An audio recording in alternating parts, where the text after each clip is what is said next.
दे धडक बेधडक आपल्या परिसरातील ताज्या घडामोडी, घटना, समस्या, विविध क्षेत्रातील सर्वदूर बातम्या पाहण्यासाठी लोकशक्ती लाईव्ह न्यूज चॅनलला सबस्क्राईब करा आणि नोटिफिकेशन मिळवण्यासाठी बेल आयकॉनला प्रेस करा।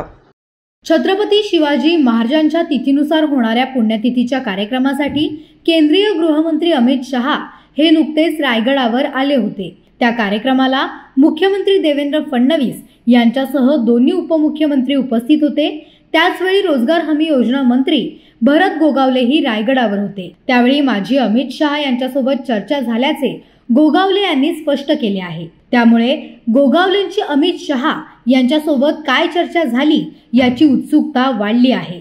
मंत्री भरत गोगावले म्हणाले की छत्रपती शिवाजी महाराजांच्या पुण्यतिथी निमित्त केंद्रीय गृहमंत्री अमित शहा रायगडावर आले होते।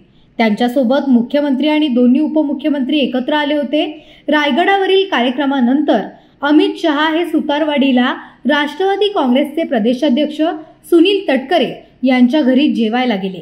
त्यानंतर मी माझ्या मतदारसंघात होतो, त्यामुळे मला उपमुख्यमंत्री एकनाथ शिंदे यांच्याशी चर्चा करता आलेली नाही। मी आज शिंदे यांना भेटणार आहे, त्यावेळी मी त्यांना अमित शहा यांच्यासोबत काय चर्चा झाली याबाबत विचारेन, तेवढं मी विचारू शकतो।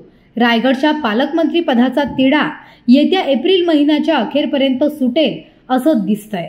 रायगडचं पालकमंत्री पद शिवसेनेकडेच राहायला पाहिजे, म्हणून तर एवढे दिवस हा वाद सुरू आहे। त्यावरच तर घोडा अडलेला आहे। रायगडच्या पालकमंत्री पदाचा निकाल आमच्या बाजूने होईल अशी आम्हाला खात्री आहे, असेही भरत गोगावले यांनी स्पष्ट केले।